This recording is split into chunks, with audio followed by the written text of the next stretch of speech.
প্রত্যক্ষণ বা পারসেপশন কী সেটা আমরা জানবো এবার।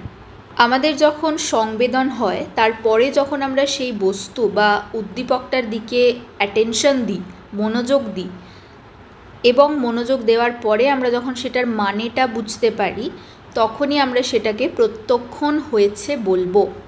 উদ্দীপনাটি সম্পর্কে যখন বিশদ তথ্য ও অর্থ উপলব্ধি হয় তখন ঘটে প্রত্যক্ষণ। যেমন কোন দিক থেকে আসছে, কিসের শব্দ, শব্দের তীব্রতা কেমন, কতক্ষণ স্থায়ী ছিল, এই প্রত্যেকটা জিনিস হলো প্রত্যক্ষণ। কিসের শব্দ, যখন আমরা একটা শব্দ শুনলাম সেটা হলো সংবেদন। তারপরে আমরা যে শব্দটার দিকে মনোযোগ দিলাম এবং আমরা বুঝতে পারলাম যে এটা পাশের পাড়া থেকে গান বাজছে, সেটা হলো প্রত্যক্ষণ। প্রত্যক্ষণের যে সংজ্ঞাগুলো আছে এবং বৈশিষ্ট্যগুলো আছে সেগুলোর বিষয়ে একটু জেনে রাখতে হবে। শুধু সংজ্ঞাগুলোর মধ্যে জিসি মরিসের সংজ্ঞাটা পড়বে ইম্পর্টেন্ট, আর ফিল্ডম্যানটাও ভীষণ ইম্পর্টেন্ট। এটা কোটেশনের মধ্যে পুরো লেখাটা দিয়ে, সংজ্ঞাটা দিয়ে জিজ্ঞেস করতে পারে যে এটি কার দেওয়া। এই প্রত্যক্ষণ বা পারসেপশন নিয়ে যে সমস্ত মনোবিদরা কথা বলেছেন তাদের মধ্যে গেস্টাল্টরা ভীষণভাবে গুরুত্বপূর্ণ। গেস্টাল্ট সাইকোলজিস্ট কারা? তিনজন আছেন, ম্যাক্স ওয়ার্দিমার, কুর্ট কাফকা আর উলফগ্যাং কোহলার। এনারা তিনজন গেস্টাল্ট সাইকোলজির প্রতিষ্ঠা করেন এবং গেস্টাল্ট সাইকোলজির মূল বক্তব্যই হলো পারসেপশন বা প্রত্যক্ষণ। ওনারা বলেছিলেন আমরা সাইকোলজিতে আমরা কিভাবে প্রত্যক্ষণ করি কোনো বস্তুকে, সেটা নিয়ে পড়াশোনা করব। এবার এই গেস্টাল্ট কথার অর্থ হলো অবয়ব বা আকার, প্রত্যক্ষের সুসংগঠিত আকার নীতি। এই যে পিকচারটা, এটাকে আমরা পারসিভ করি যে একটা গোলের ওপর আর একটা গোল রাখা আছে, কিন্তু এই সেম পিকচারকে আমরা কখনো কি খুব জটিলভাবে পারসিভ করছি যে এই পিকচারটা এরকমও তো হতে পারে যদি আমরা ভেঙে পারসিভ করি, কিন্তু আমরা এইভাবে পিকচারটাকে পারসিভ করি না। আমরা এটাকে খুব সিম্পলেস্ট ওয়েতে পারসিভ করি, একটা গোলের ওপর আর একটা গোল সাজানো। এইটাকে বলা হয় প্রত্যক্ষের সুসংগঠিত আকার নীতি, principal of good figure or pregnance. এখানে গেস্টালিস্টরা মনে করেন হিউম্যানদের একটা টেন্ডেন্সি আছে যে তারা যে কোনো ইমেজকে ভীষণ সহজভাবে পারসিভ করে, তার সমগ্রটাকে পারসিভ করে, কোনো কিছুকেই ভেঙে ভেঙে পারসিভ বা প্রত্যক্ষ করে না। প্রত্যক্ষের ক্ষেত্র ও মূর্তি সম্পর্কের নীতি। এখানে যে পিকচারটা দেওয়া আছে, এই পিকচারটা আমি আগের ভিডিওটাতে দেখিয়েছিলাম। এখানে আমরা এই একটা পিকচারেই দুটো জিনিসকে পারসিভ করতে পারবো, অর্থাৎ একটা ফ্লাওয়ার ভাসকেও পারসিভ করতে পারবো। এই ব্ল্যাক অংশটায় যদি আমরা দেখি, এটা কিন্তু ফ্লাওয়ার ভাসের মতো দেখতে লাগবে, আর যখন আমরা এই হোয়াইট অংশটাকে দেখব তখন কিন্তু দুটো মানুষের ফেস মনে হবে, মুখ। তো এই যে পিকচারগুলো হয় এগুলোকে বলা হচ্ছে প্রত্যক্ষের ক্ষেত্র ও মূর্তি সম্পর্কের নীতি। অর্থাৎ এখানে ক্ষেত্র মানে কি, যেটা আমাদের ground, figure ground relationship, figure group নয়, ফিগার গ্রাউন্ড রিলেশনশিপ। ফিগার কি, যেটা প্রথমে যে পারসিভ করবে সেটা তার জন্য ফিগার। কেউ যদি প্রথমে ফ্লাওয়ার ভাসটাকে দেখে থাকে তাহলে ফ্লাওয়ার ভাসটা হলো তার কাছে ফিগার, আর এই মুখ দুটো হবে ওই মানুষটার কাছে গ্রাউন্ড। তো এইভাবে আমরা যে কোনো চিত্রের ক্ষেত্রে প্রথমে একটা মূর্তিকে দেখি, তারপরে আমরা সেটার গ্রাউন্ডটাকে বা ক্ষেত্রটাকে বোঝার চেষ্টা করি।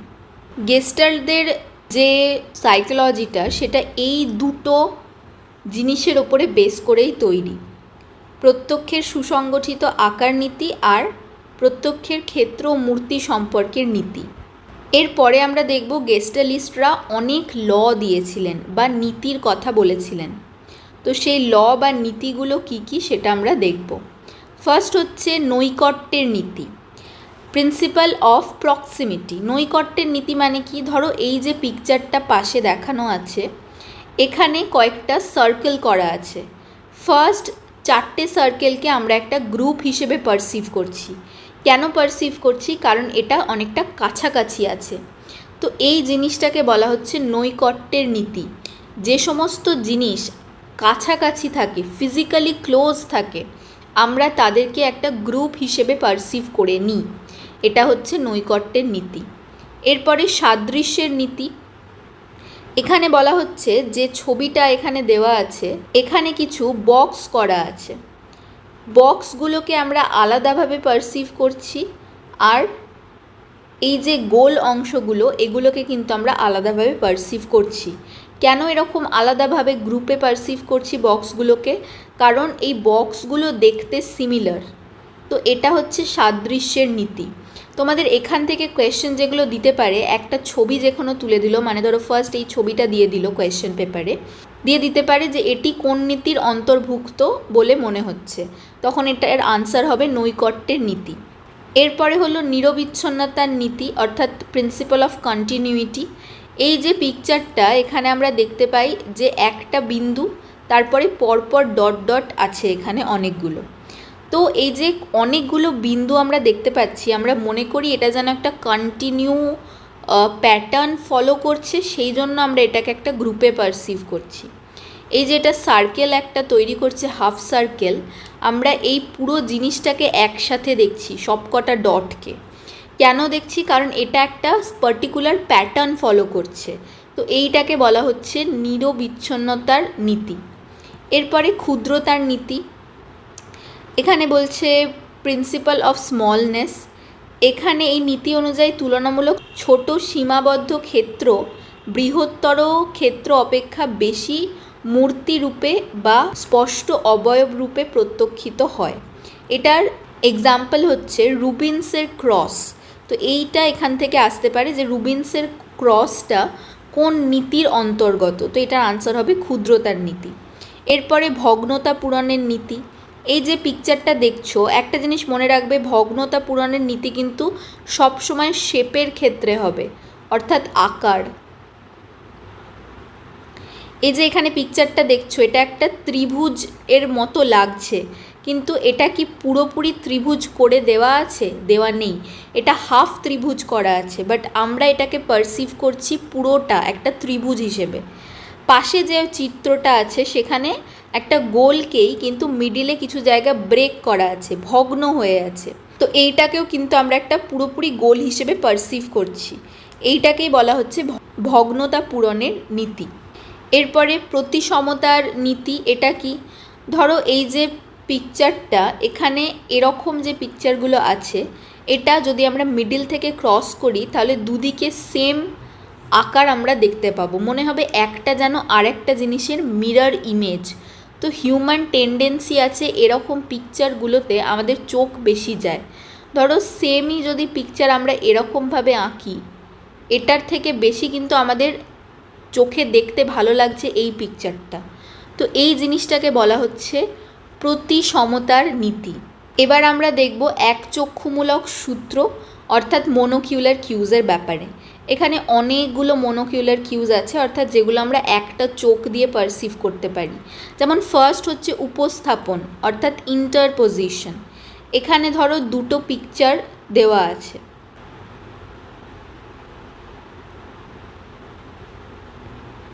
ধরো এই ছবিটাতে আমরা যদি দেখি আর আমি যদি জিজ্ঞেস করি যে কোন সার্কেলটা সামনে আছে, তাহলে আমরা কিন্তু বুঝতে পারবো সার্কেল 1টা সামনে আছে। কেন? কারণ এই সার্কেলটা ব্লক করছে পিছনের সার্কেলটাকে। এই জন্য আমরা বুঝতে পারি কোনো একটা অবজেক্ট আমাদের কতটা কাছে আছে, বা কোন অবজেক্টটা সামনে আছে আর কোন অবজেক্টটা পিছনে আছে। কোনো একটা দেওয়ালের সামনে যদি আমরা দাঁড়াই, আমরা দেওয়ালটাকে ব্লক করি পিছনের, তবে এটা বোঝা যায় যে আমরা দেওয়ালটার সামনে আছি। তো এইটাকে বলা হচ্ছে উপস্থাপন, ইন্টারপোজিশন। সেটা ঢাকা পড়ে যায়, যেটা সামনে থাকে সেটা ঢাকা দিয়ে দেয় পিছনের অবজেক্টটাকে। এরপরে হচ্ছে বায়বীয় দৃষ্টিকোণ, এরিয়াল পার্সপেক্টিভ। কাছের যদি কোনো বস্তু থাকে, সেই বস্তুগুলোকে আমরা অনেকটা ক্লিয়ার দেখি দূরের বস্তুর থেকে। তো এইটাকে বায়বীয় দৃষ্টিকোণ বলে। ক্লিয়ার দেখি যেই বস্তুগুলো কাছে আছে, আর যেগুলো দূরে আছে সেগুলোকে আমরা আবঝা দেখি, অস্পষ্ট দেখি। এরপরে রৈখিক দৃষ্টিকোণ। যখন দুটো বস্তু বা উদ্দীপক যত দূরবর্তী প্রসারিত হবে, তত মনে হবে তাদের কাছের যে মধ্যকার দূরত্ব সেটা যেন কম হচ্ছে, এইটাকে বলা হচ্ছে রৈখিক দৃষ্টিকোণ। রেল লাইনে দেখবে এই রকম ইলিউশন ক্রিয়েট হয়। আমরা যখন রেল লাইনের সামনে দাঁড়িয়ে থাকি, যত রেল লাইনটা সামনের দিকে এগোয় দেখে যেন মনে হয় যে দুটো লাইন জোড়া লেগে যাবে পরস্পর। বস্তুর আকার, যে বস্তুটা যত দূরে থাকবে রেটিনায় তার ক্ষুদ্রতর প্রতিবিম্ব সৃষ্টি হয়, সেই কারণে যে বস্তুটা দূরে আছে সেটাকে আমরা ছোট দেখি। এই দুটো বস্তুর মধ্যে এই বস্তুটাকে ছোট দেখছি, তার মানে আমাদের বুঝতে হবে এই বস্তুটা দূরে আছে। এবার হলো আলো ছায়া। ধরো একটা বই রাখা আছে, বইটাতে আমরা যদি দেখি এই ওপরের অংশটাকে, যেহেতু লাইটটা এখানে পড়ছে সেই জন্য আমরা এটাকে উজ্জ্বল দেখব, কিন্তু এই পিছন দিকের অংশটাকে আমরা অনেকটা দেখব অন্ধকার। সেই জন্য আমরা বুঝতে পারি এটা বইয়ের সামনের যে অংশটা, যেটা ওপরের অংশ, সেটা অনেকটা আলোকিত, সেই জন্য আমরা বুঝতে পারি এটা উপরের অংশ। আর নিচের যে অংশগুলো সেটা একটু অন্ধকারে থাকে, সেই জন্য আমরা মনে করি এটা নিচের অংশটা, তাই জন্য এটাকে অন্ধকারাচ্ছন্ন দেখাচ্ছে। এরপরে হলো লম্বন বা প্যারাল্যাক্স। লম্বন বা প্যারাল্যাক্স হলো, ধরো ট্রেনে যখন আমরা ট্রাভেল করি সেই সময় যদি জানলার বাইরের দিকে তাকাই, সামনের যে অংশগুলো বা ট্রেনের বাইরে জানলার বাইরেই যে সামনের যে সমস্ত গাছপালা বা ঝোপঝাড় বা বাড়ি যাই আছে সেগুলোকে আমরা দেখি অনেকটা তাড়াতাড়ি সরে যাচ্ছে, দ্রুত দেখি সেটাকে সরতে, ট্রেনটা যদি গতি থাকে ট্রেনের মধ্যে। আর যেটা দূরে যদি কোনো জিনিস থাকে ট্রেনের জানলার বাইরে, অনেকটা দূরের যদি কোনো ঘর বাড়ি বা গাছপালা থাকে, সেটার মনে হয় যে কিছুটা স্লোলি যেন মুভ করছে। তো এই জিনিসটাকে বলা হচ্ছে লম্বন বা প্যারাল্যাক্স। এরপরে হলো ভূমিতলের গঠন বিন্যাস। যে ভূমিতলটা যেটা আমাদের সামনে থাকে সেটায় আমরা অনেকটা টেক্সচার দেখতে পাই সেই উদ্দীপকটাতে, ভূমির উপরিতলটাতে। আর যেটা দূরের দিকের অংশ সেই ভূমিটাকে আমরা মসৃণভাবে পারসিভ করি। তো এটাই হলো ভূমিতলের গঠন বিন্যাস। এরপরে দ্বিচক্ষুমূলক সূত্র বা বাইনোকুলার কিউজ। এখানের মধ্যে অভিযোজন, অর্থাৎ যেখানে আমাদের দুটো চোখকে ইউজ করতে হচ্ছে। মনোকুলার কিউজে আমরা এক চোখ দিয়েই এই জিনিসগুলোকে বুঝতে পারবো, কিন্তু দ্বিচক্ষুমূলক সূত্রতে আমাদের দুটো চোখকেই কাজে লাগাতে হবে। এর মধ্যে প্রথম হচ্ছে অ্যাকোমোডেশন বা অভিযোজন। এখানে দূরের কোনো জিনিসকে দেখার জন্য আমরা চোখটাকে বড় বড় করি, দুটো চোখকেই বড় করতে হয়। আর কাছের যদি আমরা কোনো জিনিস দেখি, পারসিভ করতে চাই, তখন আমাদের চোখগুলোকে আমরা সংকুচিত করি, আমাদের লেন্সটাকে আমরা অ্যাকোমোডেট করি। তো এইটাকে অভিযোজন বলা হচ্ছে। এরপরে অক্ষিপটমূলক বৈশিষ্ট্য অর্থাৎ রেটিনাল ডিসপ্যারিটি। এখানে বলা হচ্ছে আমাদের যে চোখ দুটো অবস্থিত সেটা একে অপরের থেকে একটু দূরে আছে, অর্থাৎ একটু গ্যাপ তাদের মধ্যে আমরা দেখতে পাবো। তো এই জিনিসটার কারণে আমাদের দুটো চোখের রেটিনাতে যে অবজেক্টটা পড়ে সেটা আলাদাভাবে পড়ে। এই জন্য এরকম একটা আঙুল যদি আমরা বন্ধ করে ডান চোখ দিয়ে প্রথমে দেখি, মনে হবে অবজেক্টটা আঙুলটা দিয়ে চাপা পড়ে গেছে। আবার যখন সেটাকে আমরা লেফট চোখ দিয়ে দেখব, সেম জায়গায় সেম প্লেসে আঙুলটাকে রেখে, তখন আমরা বুঝতে পারবো আঙুলটা যেন একটু সরে গেল। তো এইটা যে ঘটে এটাকে বলা হচ্ছে রেটিনাল ডিসপ্যারিটি। আমাদের দুটো চোখের মধ্যে আমাদের দূরত্ব থাকে একটু, সেটার কারণে এই ডিসপ্যারিটিটা বা এইরকম অক্ষিপটমূলক বৈষম্যের সৃষ্টি হয়। এরপরে হলো কেন্দ্রাভিমুখিতা। এটা কি? ধরো যখন আমরা অনেক কাছে কোনো একটা বস্তু আছে, অর্থাৎ একদম নাকের সামনে, তখন আমাদের চোখগুলোকে একদম সামনে এনে দেখতে হচ্ছে বস্তুটাকে, এইটাকে বলা হচ্ছে কনভার্জেন্স। যখন আমরা এটার জন্য কিন্তু আমাদের দুটো চোখকে ইউজ করতে হবে, আমরা একটা চোখ দিয়ে এরকম একটা সামনের দিকে দেখলে এটাকে পারসিভ করতে পারবো না ঠিকভাবে। দুটো চোখকেই আমাদেরকে সমানভাবে এফার্ট দিয়ে সামনের দিকে আনতে হবে কোনো একটা খুব সামনের বস্তুকে দেখার জন্য, যেটা একদম হয়তো নাকের কাছে আমাদের আছে। এরপরে দেখব কিছু অধ্যাস অর্থাৎ ইলিউশনের ব্যাপারে জানবো। অধ্যাস কথাটার মানেই হলো ভ্রান্ত প্রত্যক্ষণ অর্থাৎ রং পারসেপশন। আমরা যা কিছুই প্রত্যক্ষণ করি সেটা কিন্তু সর্বদা সঠিক আর সত্য হয় না। তো এই জিনিসটার কারণেই আমাদের অধ্যাস বা ইলিউশনের ক্রিয়েট হয়। কয়েকটা ইলিউশনের নাম জানবো যেগুলো ইম্পর্টেন্ট। ফার্স্ট হচ্ছে মুলার লায়ার ইলিউশন, ভীষণ ইম্পর্টেন্ট। এখানে এই যে পিকচারটা দেখছো, এখানে আমি স্ক্রিনে যে পিকচারটা দিয়েছি, এই ছবিতে দুটো অ্যারো দেওয়া আছে। দুটো অ্যারোর কিন্তু সেম সাইজ, কিন্তু একটা অ্যারো এখানে বড় মনে হচ্ছে আর একটা অ্যারোর থেকে। কেন মনে হচ্ছে? কারণ এখানে যে পাশে যে অ্যারোগুলো আছে, সেই অ্যারোগুলোর জন্য নিচের যে লাইনটাকে বড় মনে হচ্ছে, তার সাথে যে অ্যারোগুলো দেওয়া আছে সেগুলো ওপেন এন্ডেড অ্যারো, সেটার জন্য আমাদের এই লাইনটাকে বড় বলে মনে হচ্ছে। এইটা একটা ইলিউশনের ক্রিয়েট হয়, কারণ লাইন দুটো কিন্তু সেম, তাদের সেম মেজারমেন্ট, স্কেল দিয়ে যদি মেজার করা হয় দুটো লাইন সেম, কিন্তু আমাদের এই ইলিউশনটা এখানে ক্রিয়েট হয় শুধুমাত্র পাশে দুটো অ্যারোর জন্য। এটা মুলার লায়ার বলে দুজন বিখ্যাত সাইকোলজিস্ট দিয়েছিলেন, তো তাদের নাম অনুসারে মুলার লায়ার এই নামটা হয়েছে। এরপরে হলো দৈর্ঘ্য প্রস্থ অধ্যাস। এই যে স্ক্রিনে ছবিটা দেখা যাচ্ছে, এই ছবিটার দুটো লাইনই কিন্তু সেম। ওপরে যেটা আছে সেই লাইনটাও সেম, তলায় যে লাইনটা আছে সেটাও সেম, কিন্তু এখানে যে লাইনটা উল্লম্ব লাইন যেটা, অর্থাৎ যেটা উপর দিকের লাইন, সেটাকে কিন্তু আমরা বড় বলে পারসিভ করছি। কেন পারসিভ করছি? এটার কারণ হলো যখন আমরা আমাদের চোখটাকে ওপর থেকে নিচের দিকে নামিয়ে দেখি, তখন সেখানে আমাদের মাসল স্ট্রেংথটা বেশি লাগে।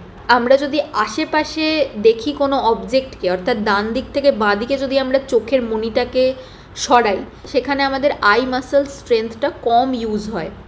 তো এটার কারণে একটা ব্রেনের মধ্যে ইলিউশন ক্রিয়েট হচ্ছে, যেহেতু আমাদের ওপর থেকে নিচে দেখার জন্য একটু বেশি পরিশ্রম করতে হচ্ছে, তাই জন্য আমাদের ওপরের লাইনটাকে বড় বলে মনে হচ্ছে। আসলে এই দুটো লাইনই সেম। এছাড়াও হয় পঞ্জো ইলিউশন। এই যে এই লাইনটা মেনলি পঞ্জো ইলিউশনের এক্সাম্পল।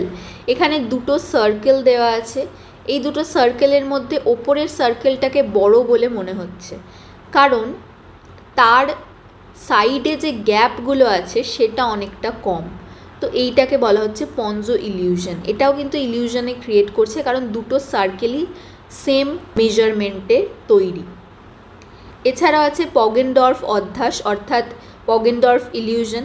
এটার ইম্পর্টেন্ট হচ্ছে জোহান সি পগেনডর্ফ এই অধ্যাসটি আবিষ্কার করেন। এখানে যদি এই পিকচারটা যেটা আমি দেখাচ্ছি পেন্সিলের, এটা হচ্ছে রিয়েল লাইফে পগেনডর্ফ ইলিউশনের এক্সাম্পল। এছাড়া আমরা যদি এই পিকচারটাকে দেখি, এখানে দেখতে পাবো এখানে যে তিনটে লাইন দেওয়া আছে, তার মধ্যে আমাদের মনে হচ্ছে লাইন এ আর বিটা যেন কানেক্টেড, কিন্তু আসলে লাইন এর সাথে লাইন সিটা কানেক্টেড। আমাদের এখানে একটা ইলিউশনের ক্রিয়েট হচ্ছে, কারণ এখানে মিডিলে একটা ব্লক রাখা আছে, আমরা ঠিকভাবে পারসিভ করতে পারছি না, সেটার কারণে আমাদের মনে হচ্ছে লাইন এ আর বিটা যেন কানেক্টেড। এরপরে লাস্ট ইউনিট, অর্থাৎ ইউনিট 5 বা যেটা হচ্ছে চিন্তন, সেটা নিয়ে আমরা পড়ব। এখানে কী কী ইম্পর্টেন্ট জায়গা আছে সেগুলো জানবো। তার আগে একটু জানা উচিত আমাদের চিন্তন কেন দরকার। চিন্তা করাটা ভীষণভাবে প্রয়োজন, কিন্তু সেটা কেন? কারণ এই যে প্রত্যেকটা জিনিস আমরা আজকে ইনভেন্ট করতে পেরেছি, যেমন ধরো পাখা থেকে শুরু করে ফ্রিজ, টিভি, এসি, এরোপ্লেন, প্রত্যেকটা জিনিস কিন্তু প্রথমে যে আবিষ্কার করেছেন তাকে চিন্তা করতে হয়েছে। চিন্তন প্রক্রিয়ার মাধ্যমে সে বিভিন্ন আইডিয়া মাথায় এসেছে, তবে সে এই জিনিসগুলোকে আবিষ্কার করতে পেরেছে। তো এটার জন্য চিন্তন কিন্তু ভীষণভাবে প্রয়োজন। এছাড়াও আমাদের ডিসিশন মেক করতে চিন্তনের প্রয়োজন আছে, প্রবলেম সলভিং করতে চিন্তনের প্রয়োজন আছে। এখানে আমরা দেখব কত রকমের কনসেপ্ট হয় বা প্রত্যয়ের প্রকারভেদ। ফার্স্ট হচ্ছে সরল প্রত্যয়, যেটা কিছু প্রত্যয় গঠিত হয় বস্তু বা বিষয়ের সাধারণ একটি বা দুটি বৈশিষ্ট্যের ভিত্তিতে। এই জাতীয় প্রত্যয়গুলি ছোট ছোট শিশুদের মধ্যে একেবারে প্রাথমিক পর্যায়ে সাধারণ পর্যবেক্ষণের মাধ্যমে সৃষ্টি হতে দেখা যায়। যেমন শিশুরা প্রথমে যে বিষয়গুলির সম্পর্কে জানে, যেমন মানুষ, গাড়ি, লাল রং, জামা, অর্থাৎ যেগুলোর একটি বৈশিষ্ট্য থাকে, লাল রং, সেটার বৈশিষ্ট্য একটাই, রংটা লাল। তো এই জিনিসগুলোকে বলা হচ্ছে সরল প্রত্যয় বা ধারণা। এরপরে জটিল প্রত্যয়, এটা কি? এটা হচ্ছে কমপ্লেক্স কনসেপ্ট, যেখানে আমাদের কতগুলি বৈশিষ্ট্য থাকে, যেমন চিহ্নিতকরণ অর্থাৎ আইডেন্টিফিকেশন, উপলব্ধি আমাদের আন্ডারস্ট্যান্ড করতে হয়, সাধারণীকরণ সেখানে করা যায়, আর পৃথকীকরণ করা যায়। উদাহরণের মধ্যে এখানে পড়বে আবেগ, প্রেরণা, অনু, মানসিকতা, সালোক সংশ্লেষ। এই যে ওয়ার্ডগুলো আমি বললাম, এইগুলোর কিন্তু বহু বৈশিষ্ট্য আছে। এই অনেকগুলো বৈশিষ্ট্যর ওপর ভিত্তি করে এই জটিল প্রত্যয় বা ধারণার সৃষ্টি হয়। এরপরে হলো প্রাকৃতিক প্রত্যয় বা ধারণা। এখানে কি জিনিস? এটা বাস্তব পরিস্থিতিতে পর্যবেক্ষণ ও অভিজ্ঞতা লাভের দ্বারা সহজাতভাবে এই জাতীয় প্রত্যয় গঠিত হয়। অর্থাৎ আমাদের চারিপাশে যে সমস্ত জিনিসপত্র আছে পরিবেশে, সেগুলোই আমাদের প্রাকৃতিক প্রত্যয়ের অন্তর্ভুক্ত। যেমন মহিলা, পুরুষ, খাদ্য, বিভিন্ন পশু, দিন রাত্রি, আলো বাতাস প্রভৃতি হলো প্রাকৃতিক প্রত্যয়। এরপরে কৃত্রিম প্রত্যয় কি? কোনো আর্টিফিশিয়াল কনসেপ্ট, যেটা যদি আমরা না জানি নিয়ম বা নীতি সম্পর্কে বা এই তত্ত্বটার সম্পর্কে, তবে কিন্তু আমাদের সেই কনসেপ্টটার বিষয়ে জানা পসিবল নয়। যেমন এই সাইকোলজিতেই তোমরা অনেক থিওরির ব্যাপারে জানলে, এরপরেও জানবে।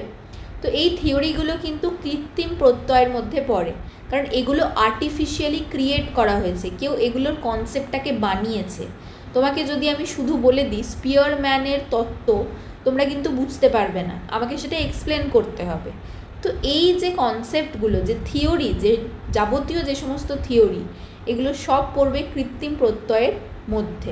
এরপরে সমস্যা সমাধানমূলক চিন্তন প্রক্রিয়ার বেশ কিছু ধাপ আছে। প্রথমটা হলো সমস্যা চিহ্নিতকরণ বা গঠন। অর্থাৎ কোনো একটা প্রবলেমে যখন আমরা পড়ি, সেই সমস্যাটাকে আমরা প্রথমে চিহ্নিতকরণ করব, যে প্রবলেমটা অ্যাকচুয়ালি কী প্রবলেম। তারপরে আমরা সেই সমস্যাটার বিভিন্ন উপাদানগুলির বিশ্লেষণ করব, অর্থাৎ অ্যানালিসিস করব প্রবলেমটাকে পুরোপুরিভাবে। এরপরে হলো কার্যকরী সমাধানের অনুসন্ধান, যেখানে আমরা পোটেনশিয়াল সলিউশনগুলোকে সার্চ করব, যে সমাধানগুলো হতে পারে প্রবলেমটার, সেই সমাধানগুলোকে আমরা খোঁজার চেষ্টা করব। এটা হলো কার্যকরী সমাধানের অনুসন্ধান। এরপরে প্রত্যেক সমাধানের সম্ভাবনাগুলির মূল্যায়ন, অর্থাৎ যা কিছু পসিবল সলিউশন আছে, প্রত্যেকটা সলিউশনকে আমরা এবার বোঝার চেষ্টা করব যে কোনটা আমরা ভালোভাবে এক্সিকিউট করতে পারবো। লাস্ট স্টেপ হলো যথাযথ সমাধানের পথটি প্রয়োগ, অর্থাৎ আমরা এবার সলিউশনটা খুঁজে পেয়েছি, প্রপার সলিউশনটা, সেটাই আমরা এবার অ্যাটেম্প্ট করব, প্রয়োগ করব ওই সমাধানটাকে। কিছু কিছু সমস্যা সমাধানের স্ট্র্যাটেজি হয় বা কৌশল হয়, সেগুলো দেখব। ফার্স্ট হলো প্রচেষ্টা এবং ভ্রম। প্রচেষ্টার ভ্রম যেটা পদ্ধতি, সেটা হলো যখন আমাদের কাছে প্রবলেমটার ইল ডিফাইন্ড হয়, অর্থাৎ প্রবলেমটাকে আমরা ভালোভাবে জানি না, সেই সময় আমরা প্রচেষ্টা আর ভ্রম ব্যবহার করে থাকি। অর্থাৎ আমরা চেষ্টা করছি আর সেটা ভুল হচ্ছে, এই থেকেই আমরা একটা নতুন পথ খুঁজে বের করতে পারি। যেমন ধরো তুমি একটা গাড়িতে বসে আছো, তুমি গাড়ি চালাতে জানো না, হঠাৎ করে গাড়িটা চলতে শুরু করেছে, তাহলে সেই সময় গাড়িতে বসে থেকে আমরা কি করব? প্রত্যেকটা গাড়ির যে বাটন আছে, ব্রেক আছে, সমস্ত কিছুকে প্রেস করার চেষ্টা করে আমরা গাড়িটাকে থামানোর চেষ্টা করব, কারণ আমরা গাড়ি চালাতে জানি না ঠিকভাবে। তো প্রবলেমটা আমাদের কাছে ঠিকভাবে ডিফাইন করা নেই। এই রকম সিচুয়েশানগুলোতে আমরা প্রচেষ্টার ভ্রম কৌশলটাকে ব্যবহার করে থাকি। এরপরে হলো অ্যালগোরিদম। অ্যালগোরিদমটা কি? যখন আমরা প্রবলেমটাকে ভালোভাবে জানি এবং তার বেশ কিছু পর্যায় আছে আর নিয়ম আছে, যেগুলোকে আমরা পরপর সলভ করলে সলিউশনে পৌঁছাতে পারবো। তাহলে অ্যালগোরিদম আমাদের সব সময় একটা না একটা সলিউশন দেবেই। এখানে সমাধানটা সুনিশ্চিত, সঠিক সমাধান। ধরো তোমরা ইউটিউব থেকে একটা রান্না বানাবে, তো সেখানে আমরা রান্নাটার জন্য কি করব? ইউটিউবের একটা ভিডিও দেখে রান্নাটা বানানোর চেষ্টা করব। যা যা স্টেপ ওখানে বলা হয়েছে, সেই স্টেপটা যদি আমরা পরপর ফলো করি, তাহলে কিন্তু রান্নাটা আমরা ঠিকভাবে করতে পারবো। তো এই যে প্রসেসটা, পরপর স্টেপ ফলো করে প্রবলেমকে সলভ করা, এটাকে বলা হচ্ছে অ্যালগোরিদম প্রসেস। এরপরে হচ্ছে অনুসন্ধানমূলক কৌশল, অর্থাৎ হিউরিস্টিক স্ট্র্যাটেজি। এইটাকে রুল অফ থামও বলে বা মূল নিয়ম বলে, থাম্ব রুল। অর্থাৎ দেখবে এই যে ইউটিউব থেকে রান্না বললাম, এছাড়া মারা কি করে, মারা কোনো একটা ভিডিও ধরো রান্নার দেখলো, তারপরে নিজেদের এক্সপিরিয়েন্স অনুযায়ী খুব সহজে খুব তাড়াতাড়ি রান্নাটাকে করে ফেলতে পারবে। এইটাকে বলা হচ্ছে অনুসন্ধানমূলক কৌশল। অর্থাৎ আগে থেকে আমার কিছু এক্সপিরিয়েন্স আছে, আমি সেটা শর্টকাট মেথডে সলভ করার চেষ্টা করছি। এটাকে মেন্টাল শর্টকাটও বলে, সংক্ষিপ্ত পথ, মানসিক সংক্ষিপ্ত পথ। এখানেও কিন্তু সমাধান বা সফলতা সুনিশ্চিত নয়, কিন্তু আমরা দ্রুততার সঙ্গে লক্ষ্যে পৌঁছাতে পারবো। এরপরে হলো শেষ অর্থ বিশ্লেষণ। ধরো আমাদের গোল হচ্ছে ভালো রেজাল্ট করা 4th সেমিস্টারে, তাহলে আমরা কি করতে পারি, 4টে সেমিস্টারে আমরা চেষ্টা করব ভালো রেজাল্ট করার। আমরা আছি এখন এখানে 1st সেমিস্টারে, আমাদের গোল হচ্ছে 4th সেমিস্টারে ভালো রেজাল্ট করার। তাহলে এই যে আমরা ভেঙে দিয়েছি আমাদের গোলটাকে, 1st সেমিস্টারে ভালো রেজাল্ট করতে হবে, 2nd সেমিস্টারে ভালো রেজাল্ট করতে হবে, 3rd-এ ভালো করতে হবে, 4th-এও ভালো করতে হবে। তাহলে একটা বড় গোলকে, আমাদের কোনো লক্ষ্যকে যখন আমরা কতগুলো উপলক্ষ্যতে ভেঙে দিই, সাব গোলে ভেঙে দিই, সেটাকে বলা হবে শেষ অর্থ বিশ্লেষণ বা মিনস এন্ড অ্যানালিসিস। এরকম যদি সাব গোলে ভেঙে দিই আমরা মোটিভেটেড থাকবো সেই ছোট ছোট গোলগুলোকে অ্যাচিভ করার জন্য। এরপরে হলো অ্যানালজি টেকনিক বা সাদৃশ্যমূলক কৌশল। এটা হচ্ছে আমাদের পূর্ব অভিজ্ঞতা বা স্মৃতিকে কাজে লাগিয়ে আমরা আমাদের যে নতুন প্রবলেম আসছে সেটার সমাধান করার চেষ্টা করছি। তো এটাকে সাদৃশ্যমূলক কৌশল বলছে। পুরনো সমাধানকে নতুন প্রবলেমে অ্যাপ্লাই করার চেষ্টা করছি। এরপরে হলো ন্যূনতম প্রত্যাশিত উপযোগিতা কৌশল। এখানে কি করা হয়, অপটিমাম এক্সপেক্টেড ইউটিলিটি।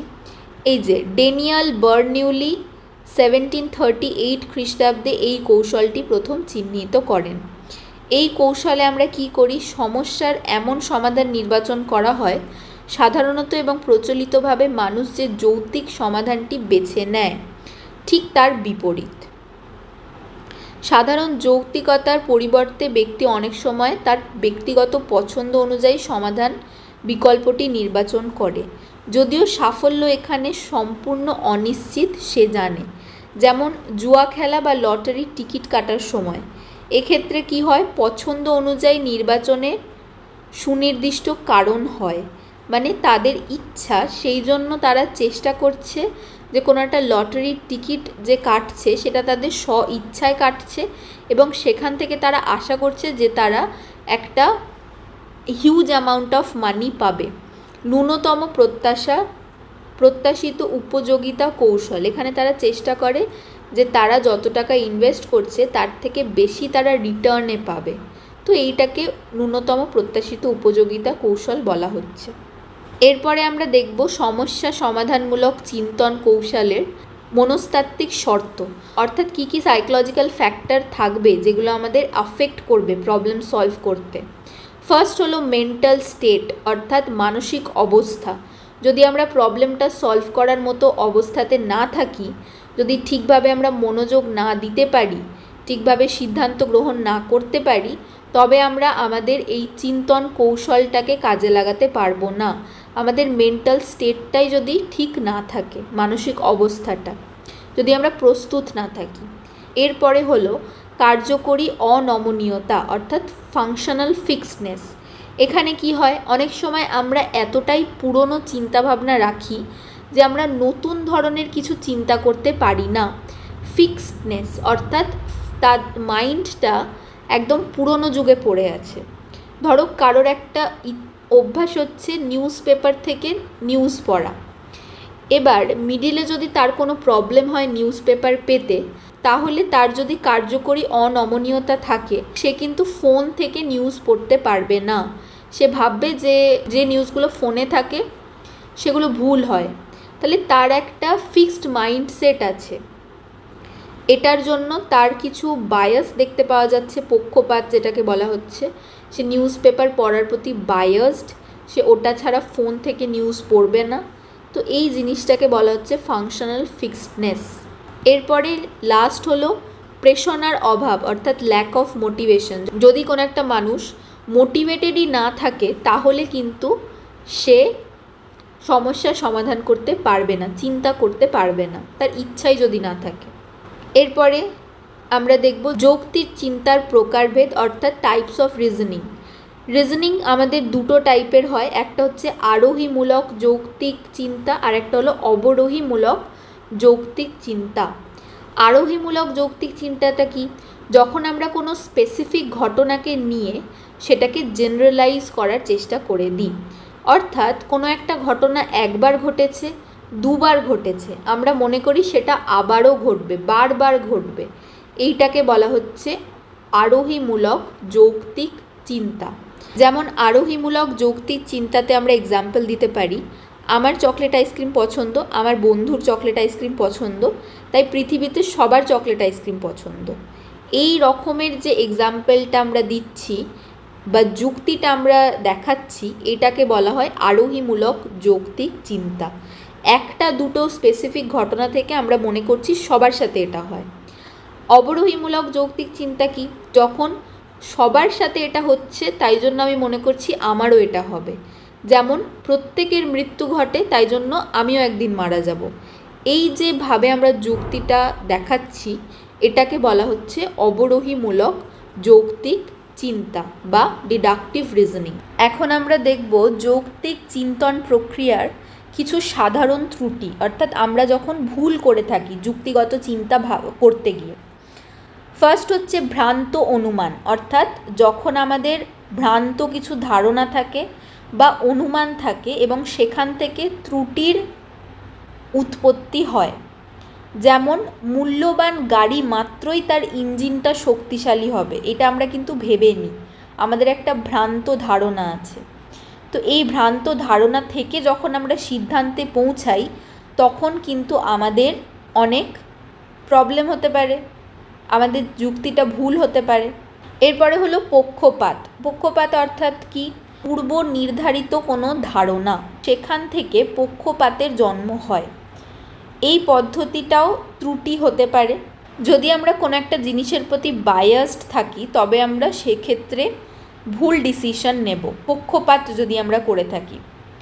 যেমন ধরো কোনো একজন অ্যাক্ট্রেসকে আমার পছন্দ, তো সেই অ্যাক্ট্রেসটা যদি কোনো একটা অ্যাড দেয় কোনো একটা কোম্পানির, তো আমরা মনে করি সেই কোম্পানিটা হয়তো ভালো হবে, কারণ আমরা সেই অ্যাক্ট্রেসটাকে পছন্দ করি সেই জন্য। তো এইটাকে পক্ষপাত বলে। এরপরে হলো পশ্চাৎ দৃষ্টিগত ত্রুটি, অর্থাৎ হাইন্ডসাইড এরর। যেটা এখানে কি হয়, দেখবে কিছু কিছু মানুষের মধ্যে লক্ষ্য করা যায় তারা কোনো একটা ঘটনা ঘটে তারপরেই এই কথাটা বলে আমি জানতাম এটা হবে, আমি জানতাম এটা আগে থেকে হবে। তো এই জিনিসটাকে বলা হচ্ছে পশ্চাৎ দৃষ্টিগত ত্রুটি। এটাকে সবজান্তা প্রভাবও বলা হয়, অর্থাৎ যারা এরকম ফিল করে যে তারা আগে থেকেই সমস্তটা জানতো। তো কি হয় এখানে, আমরা যখন এই কথাটা বলে দিই আমি জানতাম এটা হবে, তো তখন আমাদের আর যুক্তি দিয়ে ভাবতে হয় না যে এটা কেন হলো। তো এটার কারণে কি আমরা সঠিক সিদ্ধান্তে পৌঁছাতে পারবো না। যদি আমরা আগে থেকে কোনো একটা ঘটনা ঘটার পর এটা বলে থাকি যে আমরা জানতাম এটা হবে, তাহলে আমরা সেটাকে আর কারণটা খোঁজারই চেষ্টা করব না। এইটাকে বলা হচ্ছে পশ্চাৎ দৃষ্টিগত ত্রুটি। এরপরে হলো যৌক্তিকরণ, অর্থাৎ যখন আমরা কোনো একটা ভুল করে থাকি আর আমরা সেটাকে আড়াল করার জন্য কিছু সঠিক কারণ বা যুক্তি দেওয়ার চেষ্টা করি যে সেই কাজটাকে সঠিক প্রমাণ করার। এইটাকে বলা হচ্ছে যৌক্তিকরণ। যেমন পরীক্ষায় যদি রেজাল্ট কারোর খারাপ হয় তাহলে ছাত্ররা এসে কিন্তু কি বলে, ছাত্রছাত্রীরা পরীক্ষার প্রশ্ন অনেক কঠিন ছিল, টিচার ঠিকভাবে গার্ড দেয়নি, এইভাবে আমরা বলে থাকি। তো এইটা হচ্ছে যৌক্তিকরণ, অর্থাৎ র্যাশনালাইজেশন।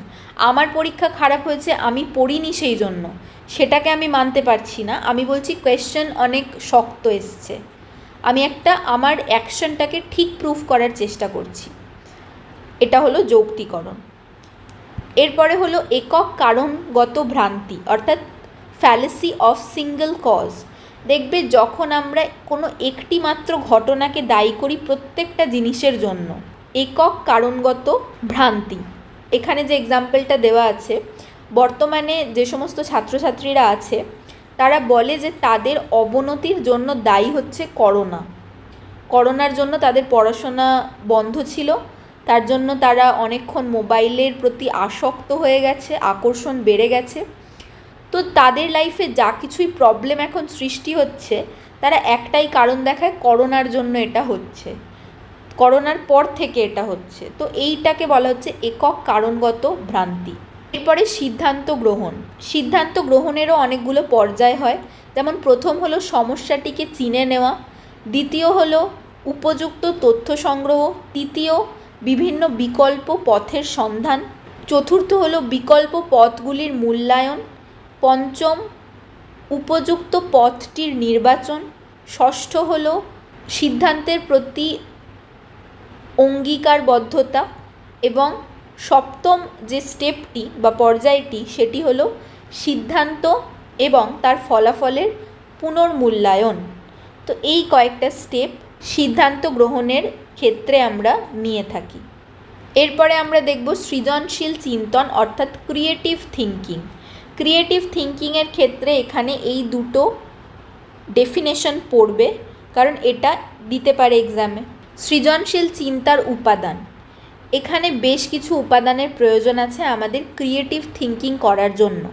ফার্স্ট হলো বৌদ্ধিক দিক বা উপাদান, অর্থাৎ আমাদের নতুন কোনো ধারণা বা নতুন কোনো ক্রিয়েটিভ চিন্তা করার জন্য কিছুটা পরিমাণ বুদ্ধির প্রয়োজন হয়। এরপরে প্রেরণামূলক দিক বা উপাদান, এখানে আমাদের মোটিভেশনাল অ্যাসপেক্টের কথা বলা হচ্ছে, অর্থাৎ যে কোনো রকমের ক্রিয়েটিভ চিন্তা করার জন্য আমাদের কিন্তু মোটিভেটেড থাকতে হয়। এবং লাস্ট হলো আবেগগত দিক বা উপাদান, অর্থাৎ আমাদের ইমোশনাল অ্যাসপেক্টটাকেও বুঝতে হয়। যেমন সাহসিকতা আমাদের মধ্যে থাকতে হবে, তবেই কিন্তু আমরা ক্রিয়েটিভ চিন্তা করতে পারবো। সৃজনশীল চিন্তার প্রকৃতি অর্থাৎ নেচার অফ ক্রিয়েটিভ থিঙ্কিং, এখানের ক্ষেত্রে যেটা ইম্পর্টেন্ট সেটা হলো জে.পি. গিলফার্ড, ইনি দু প্রকার সৃজনশীল চিন্তার উল্লেখ করেছেন। একটা হলো অভিসারী চিন্তা আর একটা হলো অপসারী চিন্তা। অভিসারী অর্থাৎ কনভার্জেন্ট থিঙ্কিং, এটা কি, যখন কোনো একটা কোয়েশ্চেনের একটাই আনসার হবে তখন সেটাকে আমরা বলবো কনভার্জেন্ট থিঙ্কিং বা অভিসারী চিন্তা। ওয়ান প্রবলেম ওয়ান সলিউশন, এটাকে বলা হয় অভিসারী চিন্তা। অপসারী চিন্তাটা কি, যখন প্রবলেম একটাই কিন্তু তার সলিউশন অনেক, মানে ওই যে একটা অ্যাড দেয় লরিয়াল প্যারিসের 5 প্রবলেম 1 সলিউশন, এখানে ঠিক উল্টোটা 1 প্রবলেম 5 সলিউশন। এটা অপসারী চিন্তনে কি হয়, যখন একটা প্রবলেমের আমরা 5টা সলিউশন খুঁজে পাচ্ছি, 5টা দিক আমরা খুঁজে পাচ্ছি, আলাদা আলাদা সলিউশন খুঁজে পাচ্ছি, তো এটাকে অপসারী চিন্তা বলা হবে। যেমন এক্সাম্পল একটা দিই তাহলে আরও বুঝতে সুবিধা হবে। অভিসারী চিন্তার ক্ষেত্রে অর্থাৎ কনভার্জেন্ট থিঙ্কিংয়ে যেখানে একটা প্রবলেমের একটাই প্রপার সলিউশন হবে, সেখানে ধরো এই যে এক্সাম্পলটা বইয়েতে দেওয়া আছে 5 তারপর 10 তারপর 15 তারপরে ড্যাশ, এখানে কি হবে, এখানের আনসার কিন্তু একটাই হবে, 20 হবে এখানে আনসার। এখানে আলাদা আলাদা কোনো আনসার আমি রাখতে পারবো না, 20 আনসার হবে, একটাই আনসার হবে। এটাকে বলা হয় অভিসারী চিন্তন। অপসারী চিন্তনটা কি, ধরো এখানে প্রশ্ন কেউ করছে যে আমরা পেন স্ট্যান্ডকে কিভাবে ইউজ করতে পারবো, যেখানে পেন রাখা হয় সেরকম পেন স্ট্যান্ডকে আমরা কীভাবে ইউজ করতে পারবো। তো এটা একটা প্রবলেম, এটার সলিউশন অনেকগুলো হবে। যেমন ধরো কেউ বললো আমরা পেন স্ট্যান্ডে কোনো একটা প্ল্যান্ট রাখতে পারবো, যেগুলো ইনডোর প্ল্যান্ট হয়, সেরকমভাবে আমরা রাখতে পারবো, পেন স্ট্যান্ডকে ইউজ করতে পারবো। কেউ আবার বললো যে আমরা পেন স্ট্যান্ডে পেন ছাড়া আরও অন্য যে যাবতীয় জিনিসপত্র আছে সেগুলো রাখতে পারবো। আবার অন্য কেউ বললো যে পেন স্ট্যান্ডে আমরা সেটাকে যদি পেপার ওয়েট হিসেবে ইউজ করি তো সেটাও আমরা রাখতে পারবো। তো এই যে একটা প্রবলেমের আমরা 5টা বা তার বেশি সলিউশন যখন খুঁজছি, মানে অনেকগুলো সলিউশন খুঁজছি, শুধুমাত্র 5টা নয়, অনেকগুলো ভিন্ন ভিন্ন সলিউশন খুঁজছি, তখন সেটাকে আমরা অপসারী চিন্তা বলবো। অপসারী চিন্তার 4টে বৈশিষ্ট্য হতে হবে।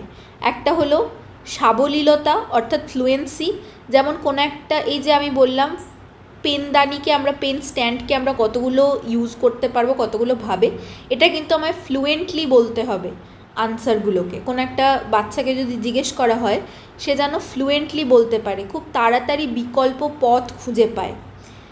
আর নমনীয়তা, নমনীয়তা মানে কি, ফ্লেক্সিবিলিটি থাকতে হবে, অর্থাৎ তার চিন্তার মধ্যে সে যে আনসারগুলো দিচ্ছে বা যে সলিউশনটা দিচ্ছে সেটা ফ্লেক্সিবল হতে হবে, নমনীয় হতে হবে, এটা একটা। আর কি, নিজস্বতা অর্থাৎ অরিজিনালিটি, কারোর একটা থেকে আমি আনসারটাকে শুনে আমি সেটা বললাম সেম আনসার, সেরকম করলে কিন্তু হবে না।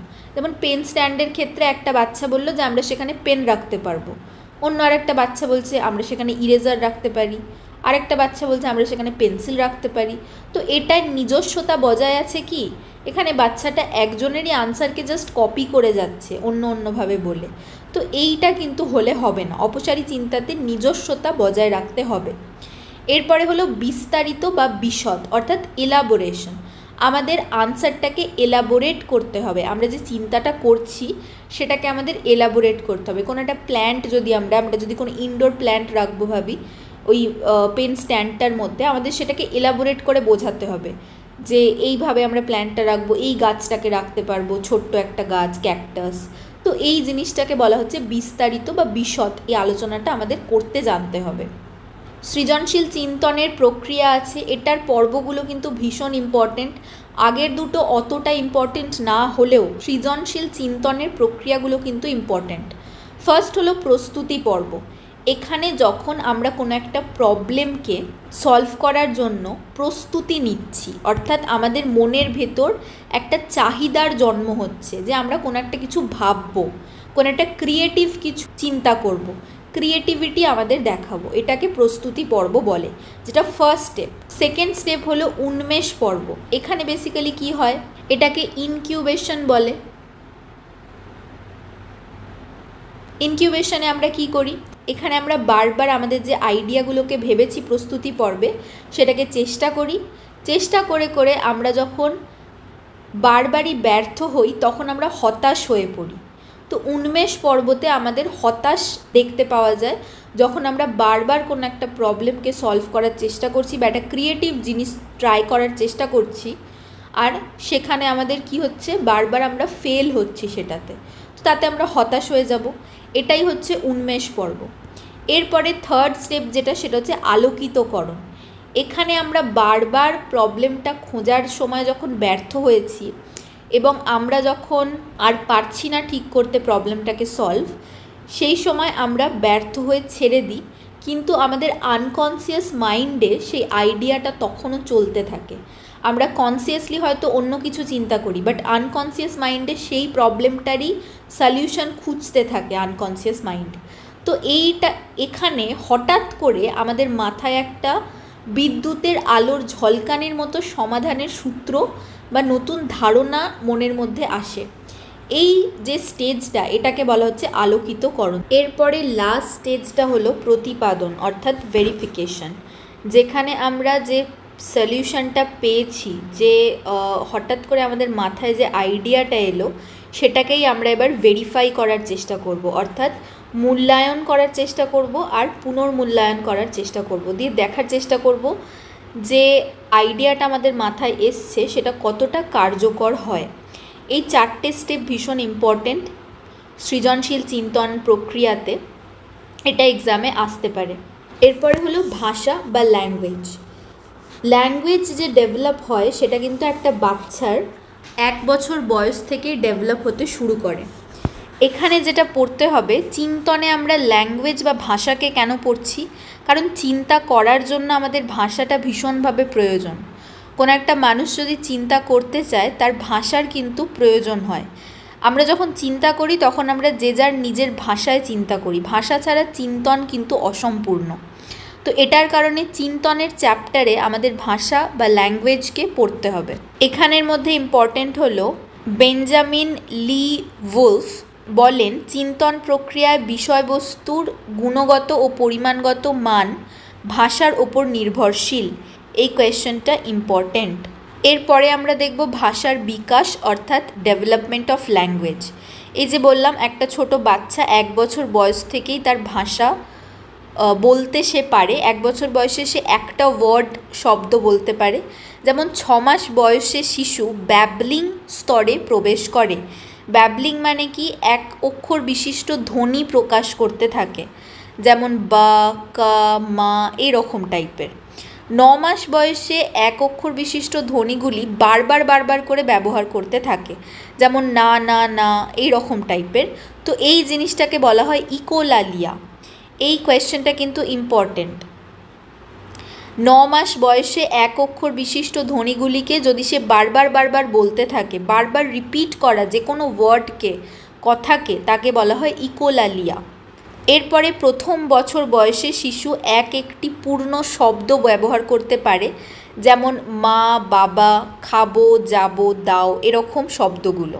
তারপর ধীরে ধীরে সে শব্দ সমন্বয়ে সরল বাক্য গঠন করতে শেখে। এটাকে হলো স্তর বা হলো ফ্রেজ বলে। দুটো শব্দ একসঙ্গে বলতে শেখে 18 থেকে 20 মাস বয়স পর্যন্ত। এটাকে টেলিগ্রাফিক স্বরক্ষেপণও বলে বা টেলিগ্রাফিক স্পিচ, যেখানে দুটো শব্দকে একসাথে সে বলতে পারে, যেমন পেন দাও, জল খাবো এরকম টাইপের শব্দ বা ওয়ার্ডগুলোকে সে প্রকাশ করতে পারে একটা শিশু। এরপরে 2.5 থেকে 3 বছর বয়সের মধ্যে শিশুর বাক্য গঠন এবং ভাষার ব্যবহারে ভাষার যে ব্যাকরণগত নীতি, সেই নীতির প্রকাশ দেখা যায়। অর্থাৎ এখানে শিশুটি বেশ স্পষ্টভাবে কথা বলতে পারে 2.5 থেকে 3 বছর বয়সে। যেমন পেন দাও আগে বলতো, সে এখন বলে আমাকে পেন দাও, বা আমি এখন স্কুলে যাব। এই জিনিসগুলো 2.5 থেকে 3 বছর বয়সে একটা বাচ্চা ডেভেলপ করতে পারে। ভিডিওটা এখানেই শেষ করছি। তোমাদের প্রত্যেককে আমি অল দ্য বেস্ট জানাচ্ছি তোমাদের এক্সামের জন্য। তোমাদের এক্সাম খুব ভালো হবে। আমি যে কোয়েশ্চেনগুলো বলেছি, আমি যে জায়গাগুলো ইম্পর্টেন্ট বলেছি, সেখান থেকেই তোমরা কোয়েশ্চেন পাবে কমন। এই জায়গাগুলো পড়ো। আশা করছি তোমাদের এক্সাম খুব ভালো যাবে। All the best.